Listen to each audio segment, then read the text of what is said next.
9:15 a.m. Bueno, estamos con ustedes, gracias a quienes nos siguen a través de nuestras redes sociales, Radio Pichincha Multimedia. Tenemos muchos temas de los cuales hablar, de los cuales conversar.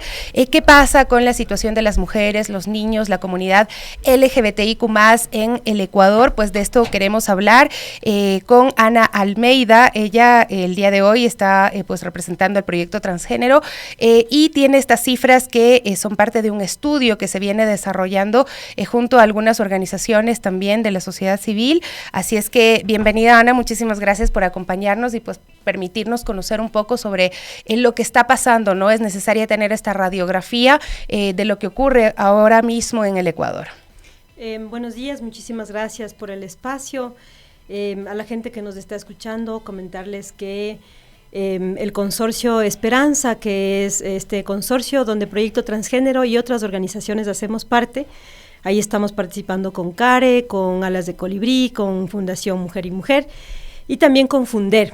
Somos un consorcio de organizaciones que pues tenemos una tarea muy específica alrededor de mapear lo que tiene que ver con temas de violencia. Nosotras hicimos hace unos meses un ARG, que es un análisis rápido de género. Este análisis rápido de género, que se va a presentar de hecho el día jueves, y les queremos invitar también, es una metodología muy particular, que lo que hace es que es una suerte de radiografía que nos permite rápidamente identificar cuáles son los problemas alrededor de problemáticas específicas.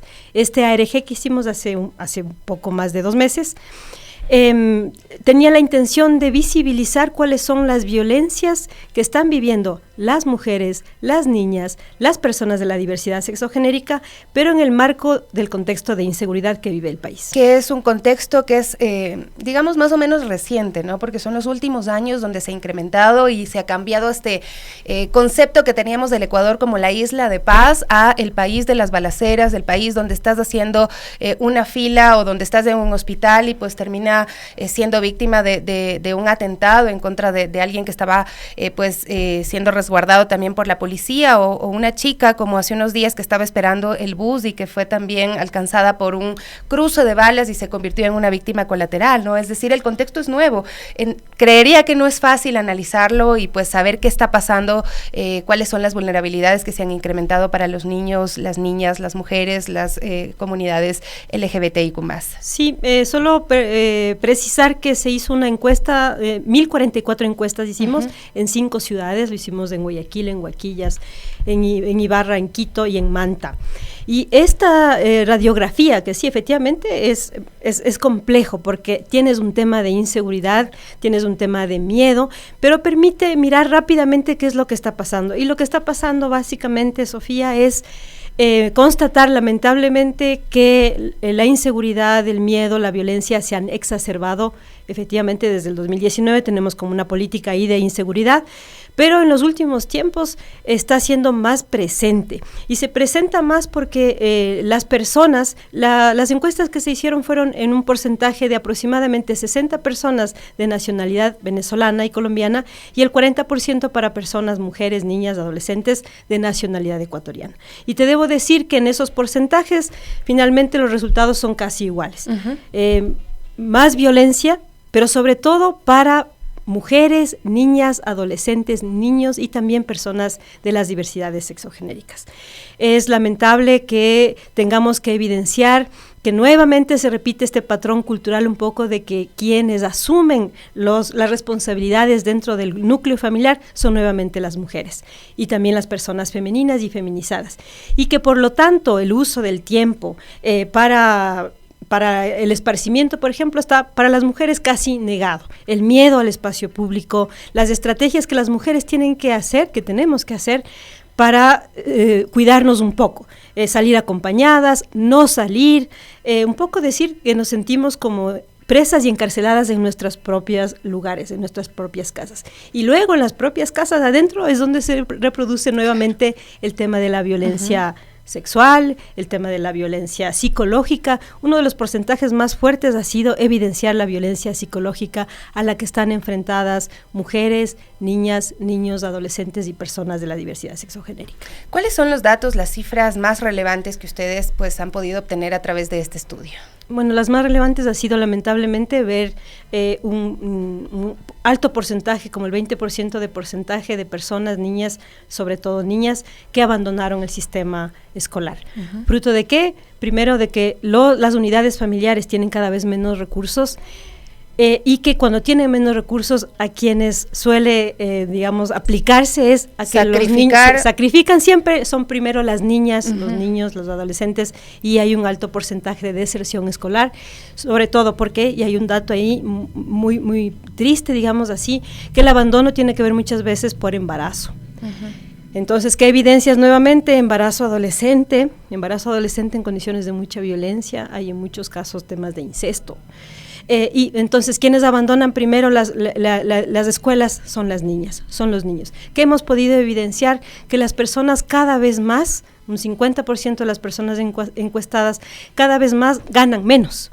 Es decir, las personas viven por bajo del salario básico, menos de 460 los grupos familiares. Hemos evidenciado también mucha discriminación y violencia para las personas en situación de movilidad, personas venezolanas y colombianas, de acceder a los sistemas de salud.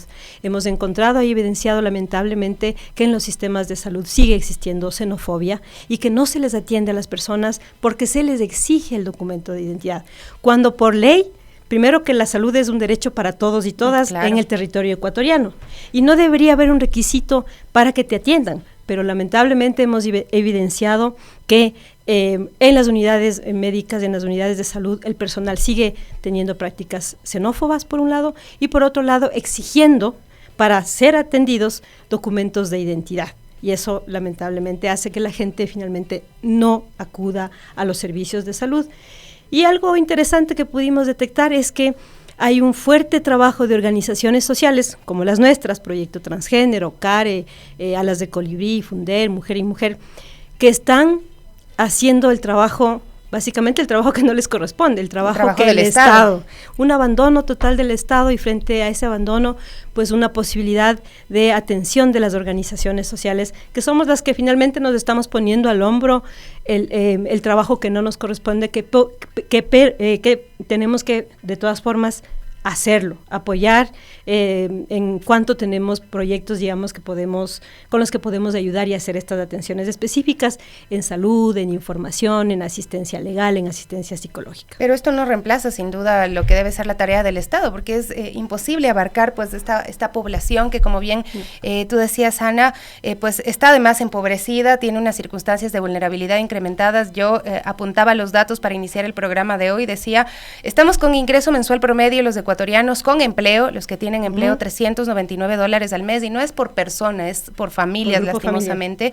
La canasta básica familiar está en $799.73, es decir, subió un 4.3% durante el gobierno de Daniel Noboa. La pobreza llega al 26%, mientras que la pobreza extrema alcanza el 9.8%, es decir, hay personas que viven con $3 al día, familias que viven con $3 al día, y personas en pobreza extrema que viven con menos de $2 al día. Y en el Ecuador se están produciendo, si hablamos del empleo, del desempleo, porque ya no sé cómo mencionarlo, son 117 despidos intempestivos diarios, ¿no? Y pues todas las otras cifras que están invisibilizadas, es decir, una situación de vulnerabilidad que genera además unas circunstancias en las que es más fácil que los ámbitos del crimen permeen, ¿no?, en la sociedad, atrapen a las personas que literalmente están sin tener con qué alimentarse, están viviendo el hambre, la pobreza extrema. Sí, lamentable también, Sofía, decir que hemos identificado en este análisis rápido de género que, como te decía, es una metodología interesante que permite rápidamente ver qué es lo que está pasando. Y lamentablemente las cifras dicen cosas muy espeluznantes, y es sobre todo el tema de cómo los adolescentes, los jóvenes, están siendo presa fácil de reclutamientos del crimen organizado. Hemos evidenciado cómo muchos jóvenes dejan de estudiar, pero rápidamente son captados para formar parte de bandas criminales. O los sacan de los colegios también. Le sacan porque la situación de violencia e inseguridad no es que solamente se vive en el espacio público. En el ARG también hemos identificado que uno de los espacios donde está habiendo más violencia y por lo tanto deserción son los propios centros educativos. Entonces es una situación bastante compleja, es una pequeña radiografía, pero creo que dice lo que todas y todas oímos todos los días en los noticieros: inseguridad, crimen y algo muy triste, incremento de violencia, incremento de inseguridad, pero sobre todo creo que lo más triste es que se está percibiendo todo esto como que fuera normal. O sea, sí, así mismo es, ¿y qué vamos a hacer? Simplemente cierra la puerta y nos quedamos encerradas. Es decir, una naturalización de la inseguridad y de la violencia. También pudimos determinar en el estudio que a las mujeres encuestadas fueron 1.044, pero también fueron al menos 7 grupos focales que hicimos con personas, encuestas que se hicieron con niños, autoencuestas, una metodología muy interesante, donde los niños y niñas describían sobre la situación de seguridad. ¿Qué dicen los niños? Los niños... ¿Qué sienten? ¿Qué está pasando por sus cabecitas? Miedo, frustración.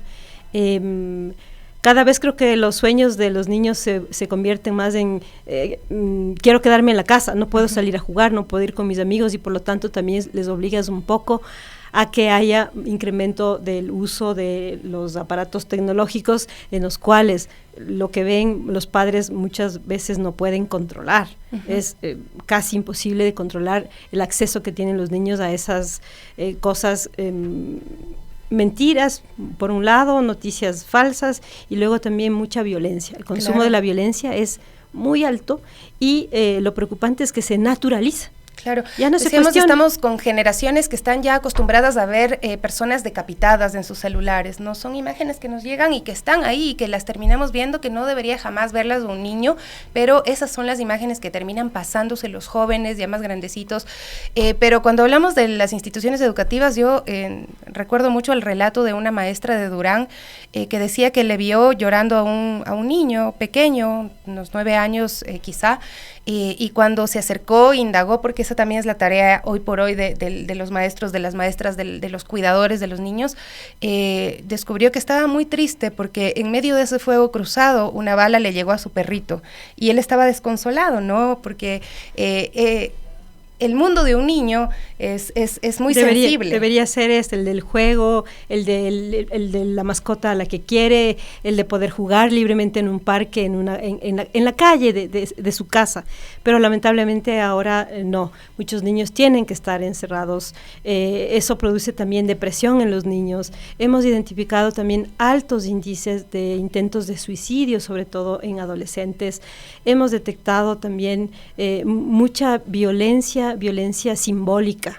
Esto que vemos diariamente es violencia, y eso hay que cambiar porque se está naturalizando de una forma que no se cuestiona.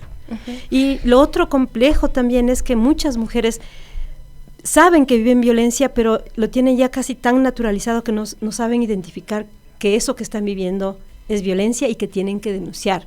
Un tema en el ARG a discutir también es cómo las personas han vivido muchas violencias, situaciones de violencia y de inseguridad, pero nadie denuncia. ¿Por qué? Porque nadie, o muy pocas, apenas creo que el 10% ha hecho una denuncia sobre un acto de violencia o de inseguridad, pero la mayoría no cree en la justicia, no sabe cuál es la ruta, y la verdad es que es un desencanto completo de la justicia. No creer en la institucionalidad, ¿no? No creer para nada ni en la policía, ni en la fiscalía, porque saben que todo está volcado a resolver otros problemas, pero no los problemas que las mujeres, las niñas, los adolescentes y las personas de la diversidad sexogenérica estamos viviendo. Eso es como que no importa. Y por eso este ARG es un llamado de atención a decir, esto está pasando, esto es lo que debemos hacer. Las conclusiones ahí están, son devastadoras, son fuertes. No ha cambiado nada, más bien se ha incrementado la violencia, pero la recomendación es que se debe hacer estudios como estos para tener cifras. ¿Qué les gusta a los tomadores de decisión?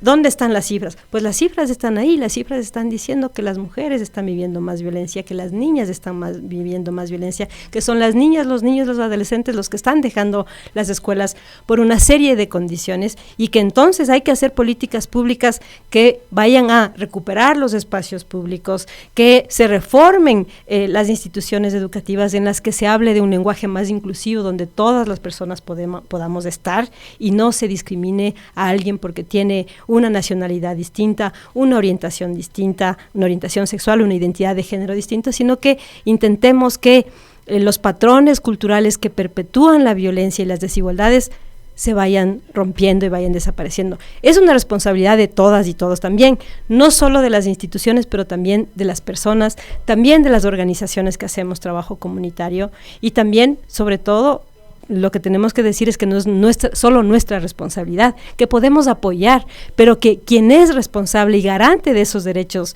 en el Ecuador es el Estado. Y lamentablemente vemos un abandono casi absoluto. Ana, aquí en el estudio se menciona que fueron 5 ciudades, como tú lo decías, Guayaquil, Manta, Huaquillas, Tulcán y Quito, pues varias de estas ciudades están dentro de los estados de excepción que han sido reiterados en nuestro país y que en vista de los resultados no han mejorado la calidad de vida de los ciudadanos. Es lamentablemente, hemos podido constatar que lamentablemente los decretos y medidas que se anuncian pomposamente finalmente no están dando resultados, porque tienes en ciudades como Manta, por ejemplo, un nivel de inseguridad altísimo. Nos decían nuestras compañeras allá, ahora tenemos que gastar más. De lo poco que tenemos que gastar más porque ahora tenemos que contratar seguridad privada. Estamos privatizando con seguridad las puertas de nuestras casas porque tenemos miedo y tenemos miedo sobre todo al tema de los daños colaterales.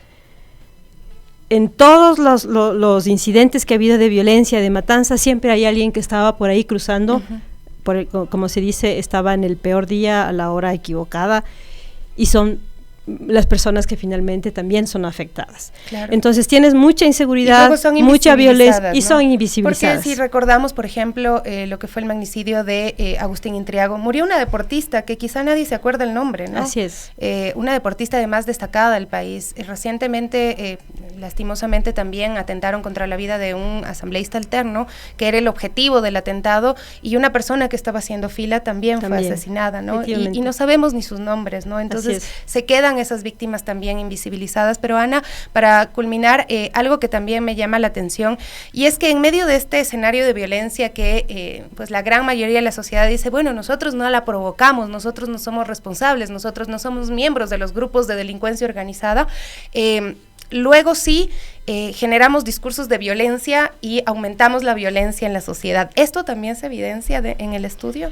Se evidencia en el estudio también un incremento en el tema de la violencia simbólica, como te decía. Es grave ver cómo la violencia no necesariamente es que te saquen una pistola y haya un acto de muerte. La violencia también es, por ejemplo, que te nieguen un servicio, como el servicio de salud. La violencia también pasa porque te exijan cosas que finalmente son trabas para darte el servicio, o que permanentemente te estén cuestionando de que a las mujeres, por ejemplo, que es nuestra culpa que nos haya pasado cualquier cosa porque estábamos, porque era muy de noche, porque estábamos con minifalda, ¿no?, etcétera. Entonces, esa violencia simbólica también se ha evidenciado en el análisis rápido de género y da cuenta muchas veces, sobre todo a nosotras que estamos trabajando desde hace muchos años en esto, es como ver cómo en vez de mejorar, hemos empeorado, como la percepción de lo que tenemos o no tenemos que hacer en el espacio público, en vez de decir, bueno, hemos avanzado y ahora tenemos ciudades y calles que finalmente son nuestras, y es como, no, ver cómo hemos retrocedido y cómo las mujeres, cómo se incrementa, por ejemplo, el embarazo adolescente, y que esa sea una causa para que las niñas dejen las escuelas, es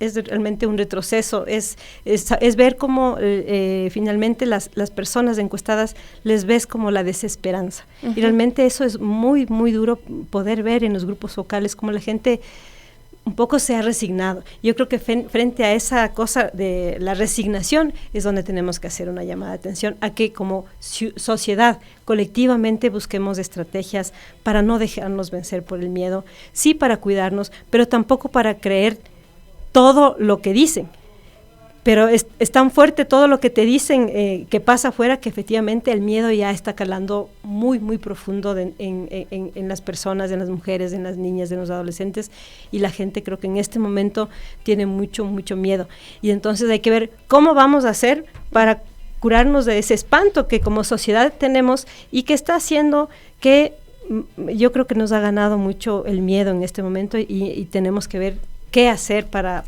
¿Cuál es la propuesta? Y el gobierno también, que es el que tiene que acoger al final del día estas recomendaciones, y obviamente la sociedad, ¿cuál es la recomendación? Bueno, la recomendación, por un lado, es seguir haciendo estos análisis que te dan cuenta de qué es lo que está pasando, y una vez que tienes cifras sobre la inseguridad, sobre el miedo, sobre la violencia, sobre el incremento de la deserción escolar, ahí es donde tienes que atacar. Entonces, pero claro, eso no solamente es una responsabilidad de las organizaciones sociales que hacemos esto, ni de las personas, sino efectivamente es un trabajo comunitario, liderado efectivamente por el Estado. El Estado debe identificar esos lugares, ya están identificados, ya le hemos dado identificando. En educación, más inversión, más presupuesto para cambiar unos patrones. Necesitamos más empleo para que las mujeres y los grupos familiares pasen de esos umbrales de pobreza y de tener que solamente disponer de 3 días. Políticas inclusivas para que las personas puedan efectivamente acceder a empleos viables que generen economía, implementar apoyo en medios de vida para que las personas, más allá del emprendimiento, que muchas veces son muchos fracasos y frustraciones, efectivamente haya esta cuestión de la educación en economía para que los grupos familiares sepan cómo invertir los recursos que tienen y hacer que eso genere ganancias, no especulación, pero ganancias para poder tener mejores condiciones. Están identificados los puntos donde hay más problemas. Está identificado, por ejemplo, que en las rutas migratorias se requieren unos patrullajes específicos para disminuir el tema de la violencia y la inseguridad que sobre todo mujeres son víctimas. Hemos detectado que en las rutas migratorias existe mucha trata de personas, que existe llevar a los jóvenes, se ha incrementado el número de jóvenes, de adolescentes solos, de menores no acompañados, cruzando las rutas migratorias, exponiéndose a ser comprados por las mafias, a tener que hacer sexo por dinero, lo que se llama sexo transaccional, y a tener que muchas veces tener que hacer cosas para poder sobrevivir. Uh-huh. Entonces están identificados los puntos más calientes de donde se están reproduciendo las violencias, y lo que el Estado debería hacer es pensar efectivamente en políticas que vayan a resolver esos problemas, adjudicar presupuestos para poder combatir. Por ejemplo, en el tema de la violencia, se requiere obviamente un presupuesto decente para que esta ley de lucha contra la violencia, sobre todo en el caso de las mujeres, sea efectiva. ¿Qué hacemos con una retórica, una ley que está ahí, pero que donde no tienes un solo centavo, claro, ni para la institución y menos vas a tener para establecer la política pública? Y luego igual quieren desaparecerlo, ¿no? Porque es como que la corriente a nivel de Latinoamérica, cuando hay estos grupos de presión que lo que hacen es profundizar la violencia, ¿no? Y además, como sociedad, creo que hay que presionar donde realmente hay que presionar, porque hoy ocurren hechos de violencia y el discurso generalizado es mátenlos a todos o desaparezcan a los venezolanos, por ejemplo, que es un discurso de xenofobia terrible, o un discurso donde se propone linchar mediáticamente a una periodista que pues ha expresado en una canción, no sé, le ha cambiado un poco la letra al himno nacional y deciden lincharla, ¿no? En vez de preocuparse del tema de fondo, que es las muertes que están sucediendo en nuestro país, y en analizar en todo caso, por último, esa letra, quitándole la música, ¿no? Si es que tanto les molesta. Pero estamos preocupados y estamos también como sociedad presionando donde no es. Así es. Evitando hablar de los temas y de las violencias estructurales. Eso. Siempre nos ponen distractores. Y los análisis rápidos de géneros, como este en particular, el año anterior hicimos un análisis rápido de género para identificar la situación violenta que estaban viviendo las trabajadoras sexuales. Uh-huh. Mira, ese análisis rápido de género que dio, se hizo hace un año, creo que un año y medio. Al final, después de mucha presión y de mucho trabajo de las organizaciones que lograron, la semana pasada se presentó una ley para dignificar las condiciones del trabajo sexual. Esa es la importancia de tener un ARG y de no dejarse distraer de estas cosas que en el fondo son distractores. Tenemos que hablar de los problemas estructurales, tenemos que ver cómo cambiamos esos patrones de violencia y cómo hacemos que la violencia no esté tan naturalizada. No importa que maten, no importa que les maten, no importa que le linchen, es mujer y es extranjera, y es como No, justamente eso importa. El análisis rápido de género te da una luz sobre a dónde tenemos que apuntar como sociedad, a ser más conscientes que tenemos un problema, pero también a dónde podemos organizadamente buscar soluciones. Algo muy bonito de la ARG, en este caso, así como en el de las trabajadoras sexuales, fue saber que hay lideresas comunitarias que muchas veces suplen el trabajo de las instituciones y que organizan a su gente alrededor de ciertas iniciativas, por ejemplo, como las cajas de ahorro, que es una cosa muy bonita. Por eso te decía, se necesita educación en economía, pero en una economía que haga que esos recursos efectivamente se vuelvan para los grupos familiares. Entonces, es importante también que como sociedad sí hagamos un mea culpa y nos enfoquemos en las cosas que son fundamentales y no le demos, como se dice por ahí, papaya a todo eso que lo que hace es distraer. Tenemos que estar pensando cómo como sociedad cambiamos esos patrones que perpetúan la violencia, sabiendo además que no es solo nuestra responsabilidad, sino que es la responsabilidad del Estado, de las instituciones, de las personas, y que cuando mancomunadamente trabajamos por cambiar esos patrones, sí logramos cambiar estructuras de violencia. Entonces también es este llamado también a alentarnos, a saber que lo que estamos haciendo, que es muy duro y que es muy difícil, también puede tener una parte positiva.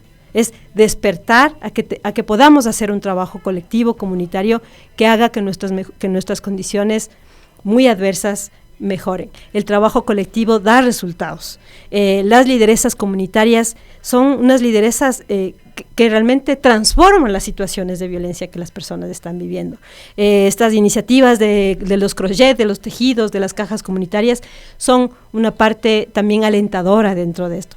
Las mujeres, aunque tengamos cada vez menos tiempo, el estudio también te dice que cada vez tenemos menos tiempo para el ocio y para la distracción, porque tenemos que estar encargadas, aparte de todas las tareas, ahora también aparte de cuidar la seguridad de nuestros grupos familiares, pero sí hay también esta cosa colectiva de querer solucionar los problemas y no dejarnos vencer por el miedo. Muchísimas gracias, Ana, por acompañarnos el día de hoy.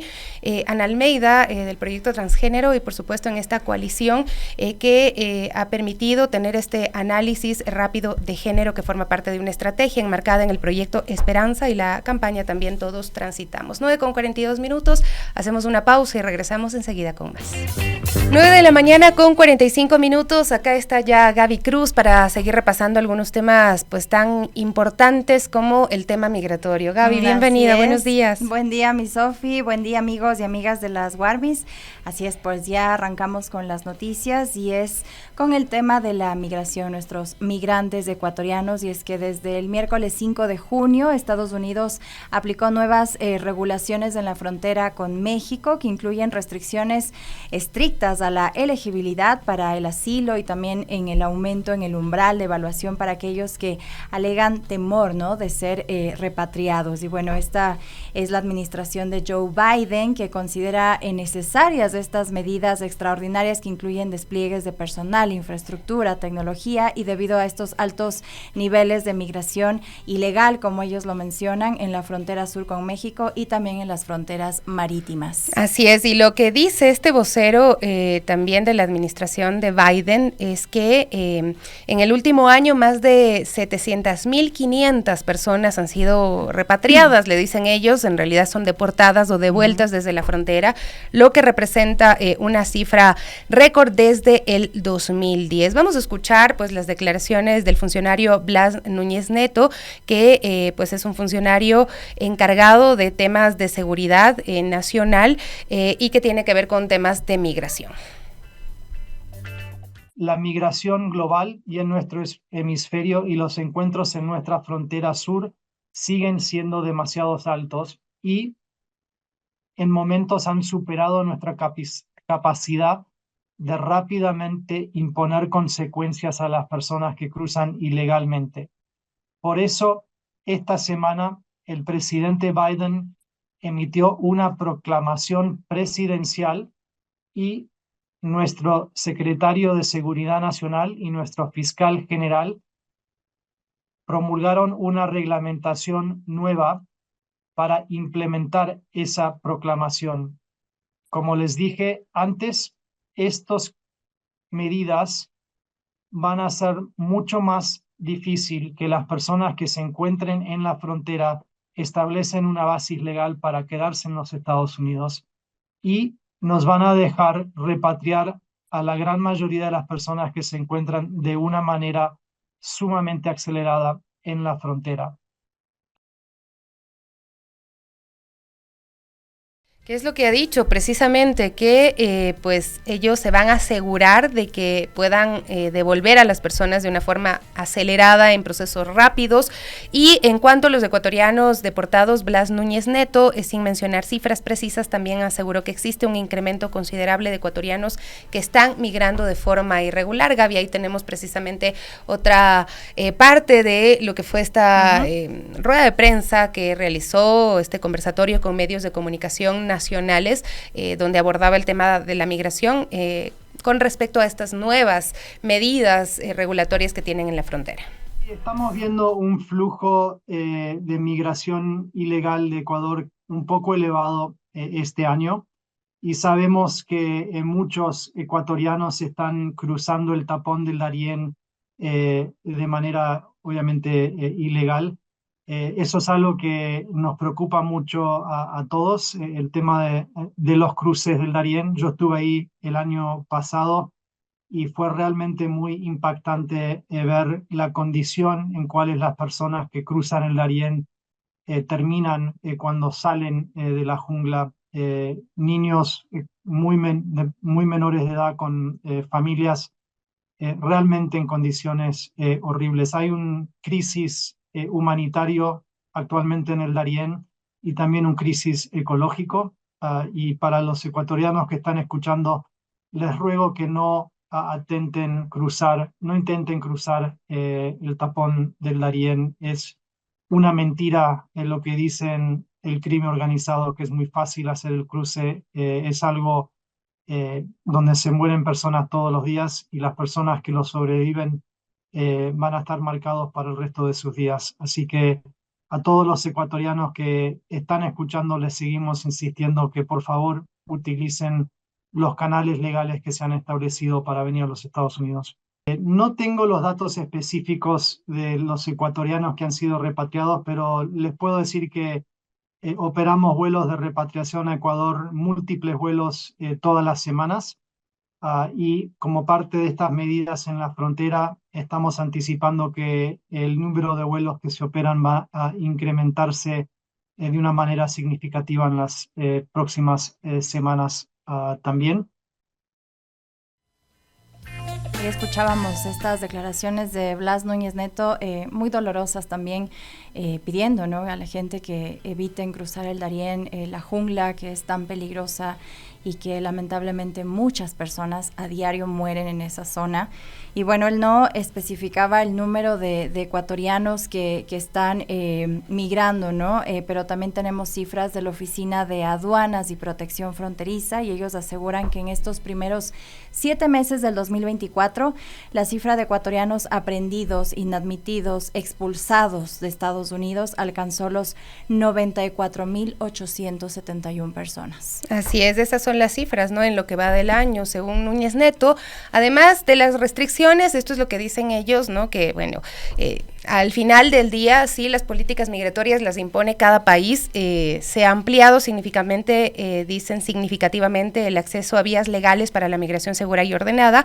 El funcionario destacó el uso de la aplicación móvil CBP One, que permite la entrada diaria de hasta 1.500 personas por puntos de entrada establecidos, y el funcionario cree que iniciativas como la movilidad segura han permitido que más de 10.000 refugiados de toda la región, incluyendo Ecuador, encuentren un nuevo hogar en los Estados Unidos, y además 435.000 ciudadanos de Cuba, Haití, Nicaragua y Venezuela han llegado en vuelos aéreos de una manera ordenada y segura en un proceso de parole humanitario, y se han ampliado los programas de reunificación familiar de 7 países, entre ellos está también nuestro país, Ecuador. Así es, pero bueno, hay consecuencias, ¿no?, por este ingreso irregular de los migrantes, y a pesar de todos estos esfuerzos, los niveles de migración ilegal siguen siendo altos y en ocasiones superan la capacidad de imponer consecuencias rápidamente. Y bueno, la respuesta ante ello ha sido que el presidente de Estados Unidos, Joe Biden, ha emitido esta proclamación presidencial, y el Departamento de Seguridad Nacional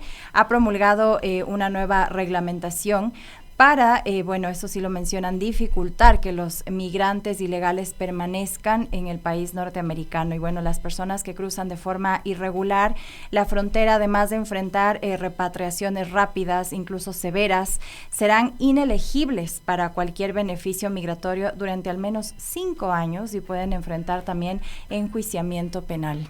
Que estas son pues las consecuencias a las que se van a enfrentar, ¿no? 5 años sin poder tener algún beneficio migratorio y además enfrentar juicios penales. Es doloroso, y la preocupación sobre los niños no acompañados, ya algo se mencionaba. Núñez Neto decía que estos niños están exentos de las nuevas medidas y que el gobierno trabaja para asegurar procesos judiciales rápidos y eficaces, manteniéndolos en condiciones humanitarias y colaborando con los países de la región para prevenir su viaje no acompañado, entre ellos, por supuesto, México. Pero bueno, las condiciones humanitarias que hemos visto con los niños, los menores no acompañados, no han sido tan humanitarias en realidad. Pues a mí no se me quita de la cabeza esa imagen, pues parecían cárceles, ¿no? Sobre todo cuando estuvo Trump. De ahí no hemos tenido muchas imágenes sobre lo que pasa con los niños, niñas y adolescentes, los menores no acompañados, pero estar encerrados definitivamente es estar encarcelados, y estos son los procesos que enfrentan también los menores de edad no acompañados que viajan a Estados Unidos. Es lo que bien menciona Sofi, dolorosas imágenes que hemos visto a lo largo de estos años. Lamentablemente las cifras aumentan. Esto también se debe a la crisis de inseguridad económica que sufre nuestra región, sin duda nuestro país. Es lo que estamos atravesando y es la realidad que miles y miles de ecuatorianos siguen saliendo en busca de un mejor porvenir, pero realmente no se sabe si es que van a lograrlo, si van a llegar. Y bueno, ya hemos visto muchos casos, ¿no? Lamentables de fallecidos en estos trayectos tan duros, tan dolorosos, pero que no tienen de otra, ¿no? Que ellos van en busca de esto. Así es. Bueno, Mijaela Badín es una periodista cuencana que ahora mismo pues está en esta zona de McAllen, en esta frontera, y nos ha enviado un video que queremos compartirlo, que precisamente muestra el muro fronterizo, ¿no? Y un poco explica cuál es esta situación. Nos enviaba otras imágenes que ya las compartiremos en su momento. Esperamos poder tener un contacto con ella en directa durante toda esta semana, porque ella nos mandaba imágenes del paso fronterizo donde se ven zapatos, por ejemplo, abandonados, es decir, alguien seguramente corrió, se le salió el zapato y pues le tocó continuar sin sus zapatos, sin una protección para su pie, seguramente pues incrementando el riesgo de que pueda herirse, de que pueda tener infecciones y demás. Están las balsas destruidas ahí en el Río Bravo también. Entonces es una situación muy, muy dura para las personas que migran, pero vamos a ver este video de Mijaela. Me encuentro acá en el muro, el famoso muro de Estados Unidos y México. El famoso muro hecho en concreto, la base es de concreto. Intenté de pronto subir como hacen los migrantes para cruzar este muro, sin embargo es muy resbaladizo. Este concreto es muy liso y no deja que pueda subir, te resbalas. Las personas que lo hacen deben ser pero muy habilidosas a la hora de poder cruzar esto.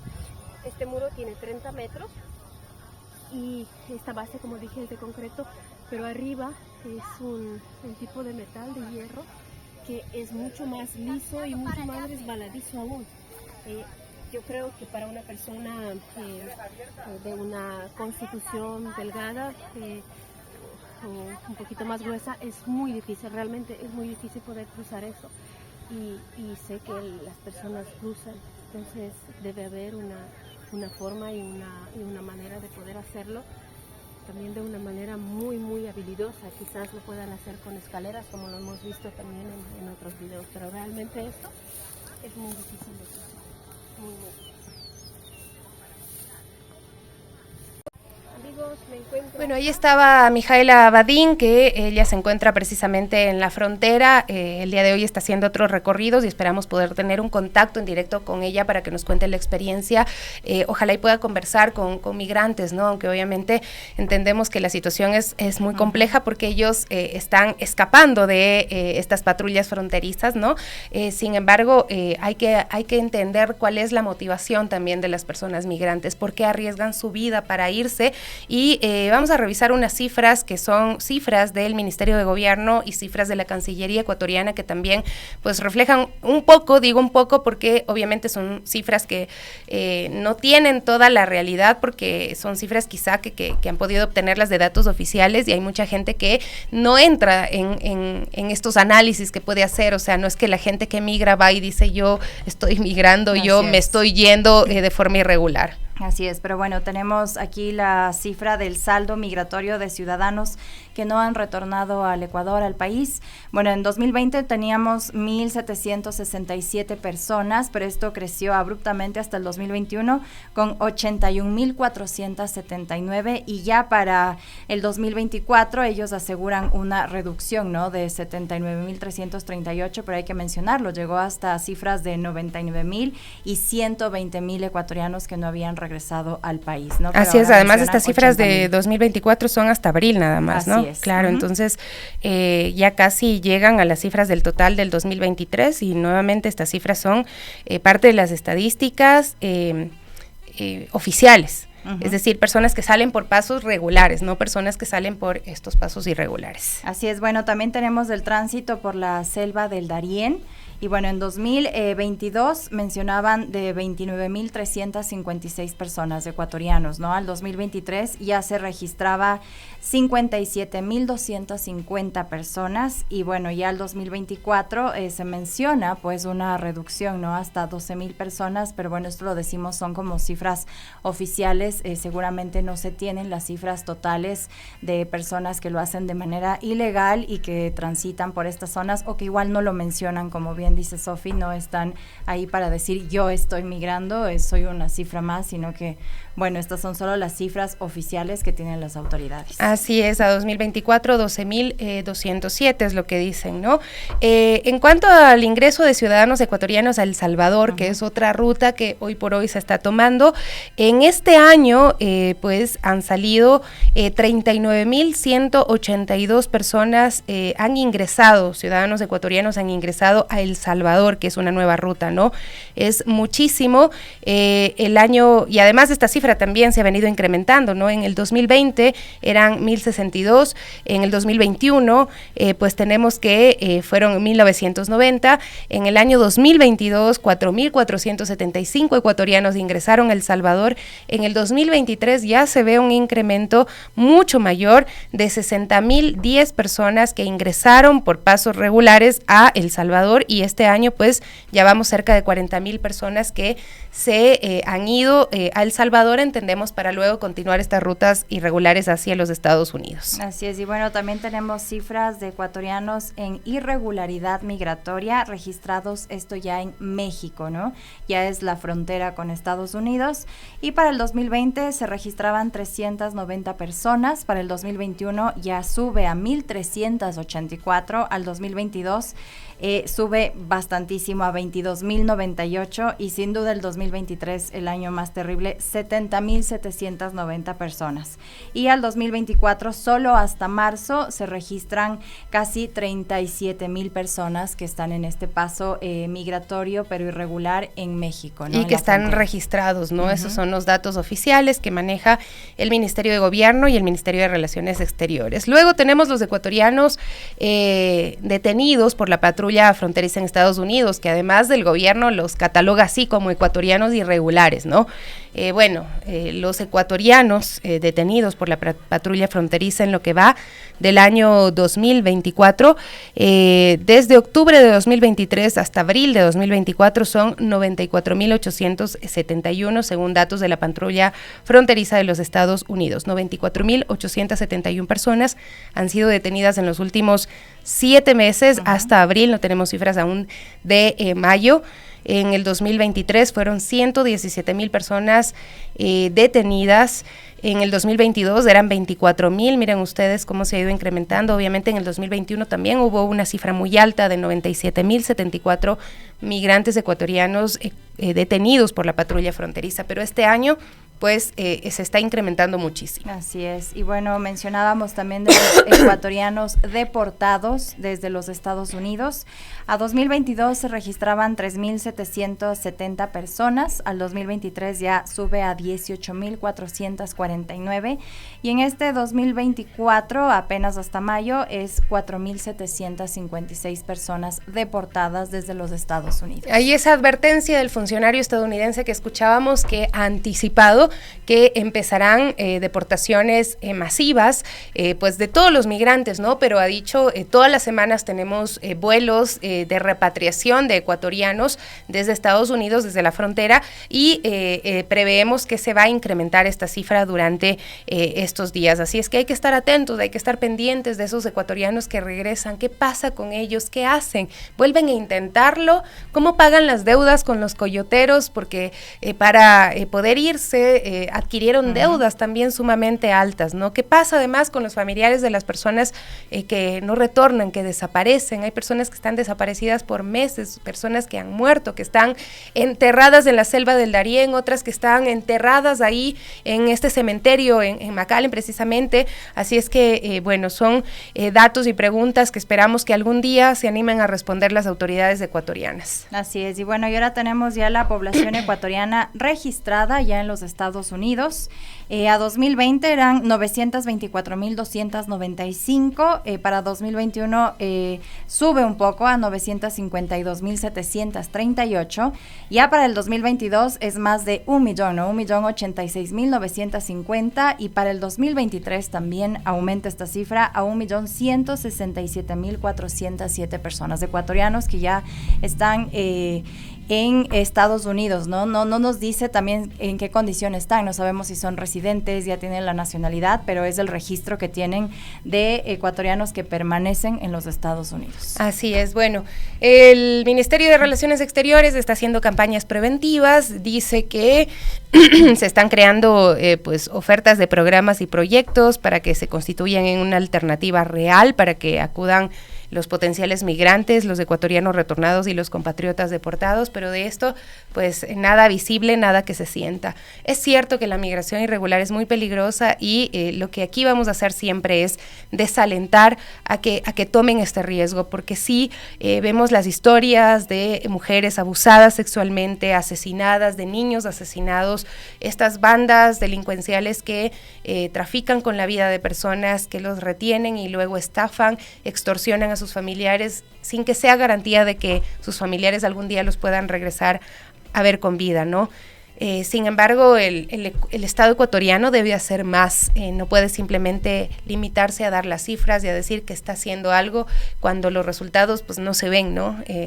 La realidad es esa, ¿no? Tenemos incluso niños y niñas viajando solos, viajando no acompañados y enfrentándose a la posibilidad de estar encarcelados en estos centros de retención humanitaria que les llaman pues los Estados Unidos. Sí, es muy doloroso este tema, pero como bien menciona Sofi, dependemos de nuestro Estado, dependemos de este gobierno, seguimos en esta crisis que lo vemos cada día. Nosotros hemos topado esos temas, no solo en el tema de seguridad, sino también en salud, en educación, en el empleo. Así que es un llamado de atención ya desesperado realmente de toda la ciudadanía, de a tomar acciones y cartas en el asunto, porque realmente seguimos sumidos en una crisis que parece que no tuviera retorno.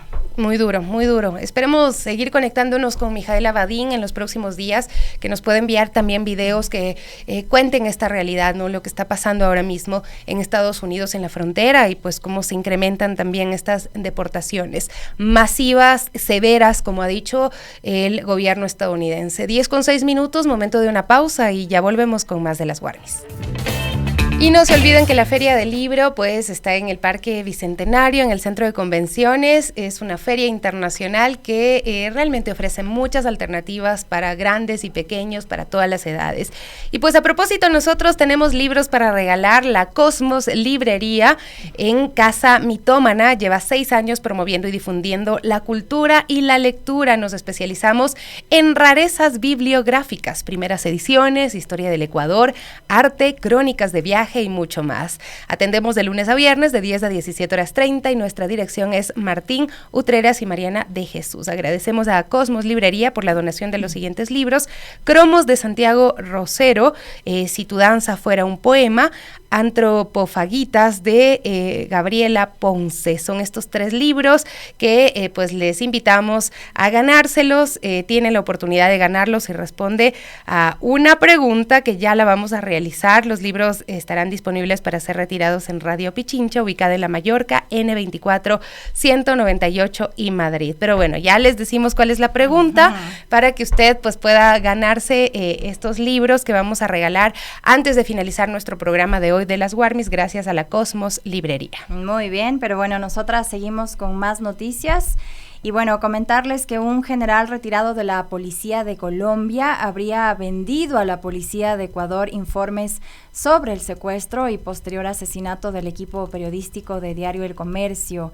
Esto según un informe de Cable Noticias de Colombia, ¿no? Y bueno, el periodista Javier Ortega, el fotógrafo Paul Rivas y el conductor Efraín Segarra fueron secuestrados en Mataje, en Esmeraldas. Esto ocurrió en marzo de 2018 por el Frente Oliver Sinesterra. Y bueno, según informes de contrainteligencia de la policía colombiana, este hecho provocó que el general retirado Humberto Guatibonza y el coronel retirado Jorge Salinas buscaran contactos también en Ecuador para obtener la recompensa que se ofrecía por información sobre el equipo periodístico. Y el 21 de junio de 2018, lamentablemente los cuerpos de los periodistas ecuatorianos fueron encontrados en una fosa común en una zona rural en el municipio de Tumaco, esto en Nariño. Así es, son hechos que recordamos con profundo dolor y que dan cuenta de cómo se incrementó la violencia también pues para los periodistas en nuestro país. Según Cable Noticias de Colombia, en los informes de contrainteligencia de la División Antisecuestros de la Policía de Colombia,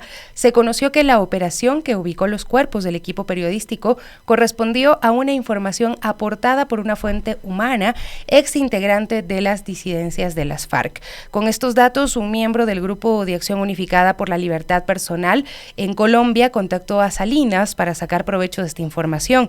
Es posible que el intendente Calderón estaría coordinando con Jorge Salinas la búsqueda de una fuente humana ficticia con el fin de obtener la recompensa por parte de la Dirección Nacional de Delitos contra la Vida, Muertes Violentas, Desapariciones, Extorsión y Secuestro de INACET, se señala en Cable Noticias en un informe, ¿no? Además se indicó que Diego Calderón estuvo en Medicina Legal de Cali realizando actividades para conocer o reconocer más bien los cuerpos del equipo periodístico de Diario El Comercio. Y ante ello, Salinas le solicitó una fotografía para retransmitírsela a uno de sus contactos. Y bueno, ¿qué habría dicho el involucrado en una llamada? Dice: estoy en ese servicio, que recuperaron los cuerpos de los 3 muertos, estoy en medicina legal con los forenses, me interesa ese dato de los periodistas para que confirmen esa noticia, porque necesito hablar con los amigos, me tienen seco.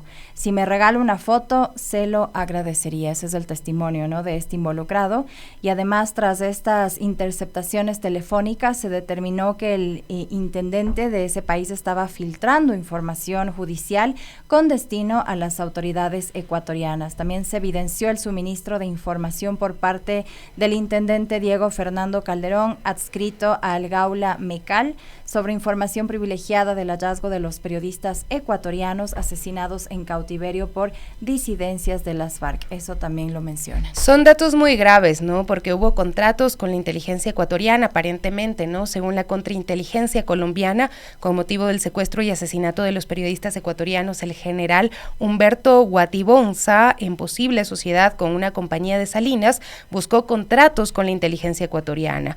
Se prevén reuniones de coordinación frente a un posible encuentro con delegados del gobierno ecuatoriano, SENAIN, para el posible inicio de relaciones contractuales con la mencionada firma consultora, se lee en el informe, y también se establece por actividad de control técnico que el cambio de coordinador de la Secretaría de Inteligencia de Esmeraldas beneficiaría los intereses del general retirado Humberto Guatibonza. También es algo que se dice en este informe que Cable Noticias menciona, es de contrainteligencia y que determinó que en julio de 2018 Jorge Salinas y Humberto Guatibonza viajaron a Quito a reunirse con personal de un organismo de seguridad. Es decir, hay muchas cosas que todavía no se conocen acerca de este caso y por eso la exigencia de los familiares de este equipo periodístico de Diario El Comercio de que haya verdad, para que haya también justicia y para que haya reparación.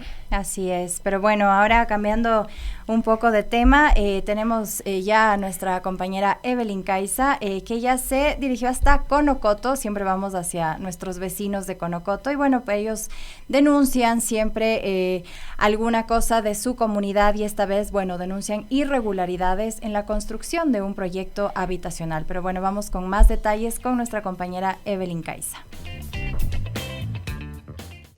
¿Cómo están? Buenos días, qué gusto saludarles. Bueno, nosotros en esta mañana nos hemos trasladado al sector de la función judicial. Esto precisamente es en Los Altos de la Armenia, en donde vecinos denuncian la construcción de un talud que, bueno, pues puede poner en riesgo no solo al conjunto Victoria que ustedes ven, sino a los terrenos que se encuentran en la parte de arriba. Según estudios del municipio, indican que dicho talud no es un muro de contención como debería ser y los vecinos muestran preocupación debido a que pues estamos en temporada de lluvias y pues con estos climas uno nunca sabe lo que puede pasar. Vamos a conversar con uno de los vecinos. ¿Cómo está? Fabián Acosta, bienvenido a Radio Pichincha. Cuéntenos, es grave la preocupación de que con los deslaves, con las lluvias, pues este talud se venga abajo, no solo perjudicando a estas casas que ustedes pueden ver, sino también a los propietarios de los terrenos de la parte de arriba. Claro.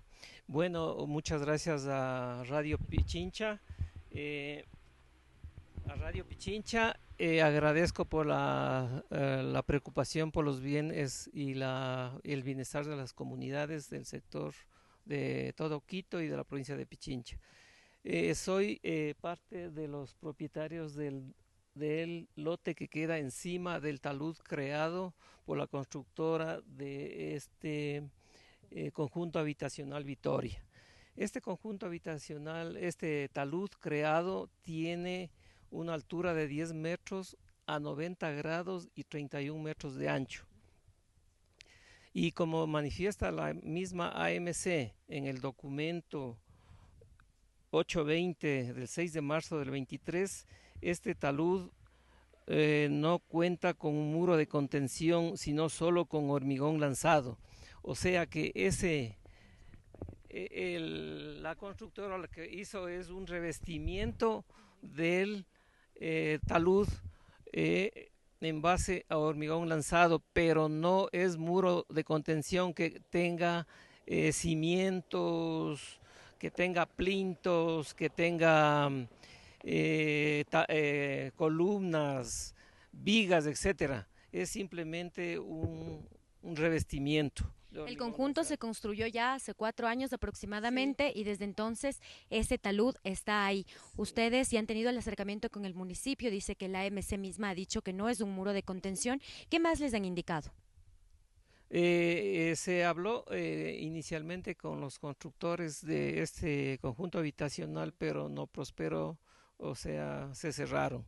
Hemos hecho la denuncia al AMC en Conocoto y nos dieron este documento donde certifican lo que acabo de manifestar, pero cuando dan la resolución ya a los 9 meses indican que este conjunto tiene los certificados de conformidad, que han aprobado los planos y que no responden al objeto de nuestra denuncia, que tiene que ver con el talud, la seguridad y el daño causado a terceros, porque este terreno alto ha sido objeto o será objeto de retiro de 15 metros del momento en que se pida una línea de fábrica. Sí, bueno, por esto pues hicimos un reclamo administrativo directamente a la AMC, que no nos ha contestado ni da solución al objeto de nuestro reclamo. Por último, hemos hecho ya 2 escritos más o 2 pedidos más a la Agencia Metropolitana de Control y a la Administración Zonal, pero nos vuelven a contestar todo el procedimiento que se ha seguido para la aprobación de planos, pero no dicen nada sobre el muro, sobre el talud, y de que ese talud no cuenta con un muro de contención. ¿Cuántas son las personas que se verían afectadas y de cuántos lotes más o menos estamos hablando en la parte superior del talud? En la parte superior del talud está, el más afectado es la propiedad de nuestra familia, ¿no? Y los de los lados, y también los de acá abajo, los de los lados, que también tienen sus taludes y se han revestido igualmente con hormigón lanzado. Ese es el asunto. Ok, don Fabián, bueno, entonces el llamado sería a la autoridad para que, como usted bien dice, ponga un muro de contención, claro, y no un talud construido de una forma simple. Estamos acá en el conjunto Victoria y no se habla solo por los propietarios de los terrenos de la parte superior, sino por los habitantes mismos de este conjunto que, si lamentablemente llega algo a pasar con el talud, serían unos de los principales afectados. Bueno, puede pasar mucho tiempo, si no reclamo, no insisto en esto, puede dar lugar a que se vaya a presentar un desastre natural, ¿no? Entonces por eso requerimos y exigimos se construya un muro de contención. Ahora estamos en época de lluvias, en época de aluviones, en época de deslizamientos de tierras, entonces ese talud requiere un muro de contención y una reparación y estabilidad a todos los terrenos de arriba, y seguridad para la gente de abajo, y de los de arriba también se debe construir un muro de contención. Este específico es la lotización o urbanización de la función judicial. Listo, don Fabián, muchísimas gracias por su denuncia. Y bueno, ya escucharon el llamado a las autoridades, es que en ese sector de aquí arriba donde ustedes pueden ver se construya un muro de contención y no solo un talud revestido, como denuncia el vecino Fabián. La denuncia está hecha para las autoridades para que pongan atención en este caso. Y aquí dice clarito. Muchísimas gracias, Evelyn. Y bueno, a propósito también del sector de Conocoto, nos dicen hay una fuga de agua en la urbanización Filambanco, calle Los Ríos y Chimborazo en Conocoto, y no ha sido atendida un mes que se viene reportando esta fuga de agua. Nos decía Gaby que cuando las fugas son al interior de una urbanización, pues también dependen de los dueños, ¿no? Uh-huh. Así es, eso siempre, bueno, funciona de esa manera, ¿no? Que eso también les pide la empresa de agua potable, que siempre estén pendientes de que las fugas no ocurran al interior de las viviendas o de estos conjuntos, porque ahí sí es responsabilidad de los dueños, pero si estas fugas se dan obviamente en espacios públicos, en la calle, pues ahí sí hay que denunciarlo a la empresa de agua potable para que puedan atender este problema, porque además a mí sí, a mí me sabe dar pena ver esas fugas que uno pasa y el agua se está ahí despilfarrando todo el día, entonces sí es importante denunciarlo, avisarlo a las autoridades. Bueno, vamos a revisar otras cifras también que tienen que ver con las ventas de productos con impuesto al valor agregado IVA, que cayeron en abril un 17% respecto a marzo de 2024, según los registros del SRI. Así es, en términos absolutos, estas ventas alcanzaron los 8.825 millones de dólares en abril de 2024, y en marzo de este año esta cifra ascendió a 10.687 millones de dólares. Es decir, en un mes hubo una caída de 1.862 millones de dólares en el nivel de ventas con IVA. Y bueno, ¿a qué se debe esta dinámica? Y es que en marzo de 2024 hubo un crecimiento del 21% en el nivel de ventas con IVA comparado con los registros de febrero 2024, aumento que podría atribuirse a que muchos ecuatorianos se anticiparon a estas compras, a estos consumos antes de que el IVA pues entre en vigencia al 15%. Sin embargo, pues de acuerdo a los registros históricos parece ser normal un mayor consumo en marzo, y además en abril se registraron varios apagones, lo que pudo incidir en el nivel de ventas. Aquí también hay que recordar que en el mes de marzo pues es el ingreso a clases en la costa ecuatoriana, ¿no? Entonces hay gastos muy fuertes en los que incurren los padres de familia. Mientras tanto, si se compara de forma anual, las ventas con IVA cayeron anualmente un 6%, y el objetivo del gobierno era más bien que suban estas ventas para poder poder recaudar más. Las ventas sin IVA, en cambio, crecen. Las ventas de abril de 2024 registraron un crecimiento anual de 9% al pasar de 4.353 millones a 4.762 millones, según las cifras que maneja pues esta institución. Y bueno, mientras tanto, las ventas sin IVA registraron una variación mensual positiva, eso lo dice el SRI, del 3%, el equivalente a 150 millones de dólares. Pero bueno, desde el 1 de abril, recordemos que ya el IVA subió del 12 al 15%, y esta medida entró en vigencia tras la aprobación de la reforma tributaria impulsada por el gobierno del presidente Daniel Noboa, y el pasado 15 de marzo el gobierno señaló que esta decisión, esta reforma tributaria, se toma considerando que es importante emprender acciones económicas responsables para enfrentar el conflicto armado interno y garantizar los ingresos que coadyuven a la sostenibilidad de las finanzas públicas. Siempre nos dijeron que era para el conflicto armado interno esta subida del IVA al 15%. Y por supuesto, todavía no se han visto resultados en cuanto al bienestar de la población. ¿Qué productos tienen IVA? Alrededor de 208 productos de la canasta básica de bienes y servicios tienen nuevo precio, pues tras el incremento del tributo. En cuanto a los alimentos, 21 ítems de los 115 que integran la canasta básica subieron con el aumento del IVA. En esa lista están las galletas, los helados, snacks, gaseosas, café soluble, jugos de frutas, entre otros. El precio también subió en los alimentos preparados en restaurantes, como desayunos, almuerzos populares y ejecutivos. El costo de comprar enseres y electrodomésticos también tuvo un incremento con el IVA del 15%. De igual forma, las plataformas digitales como Uber, Amazon Prime, Netflix, entre otras, por el alza del IVA también subieron varios combustibles, y lo que queda por subir, que ha sido anunciado ya, pues el retiro del subsidio o la focalización, ¿no? Pero de eso hablaremos otro día, porque ya nos dicen bye bye. Bye bye, ya se vienen las noticias, se viene el Kika Show, pero sigan conectados a la señal de Radio Pichincha y con nosotras hasta mañana.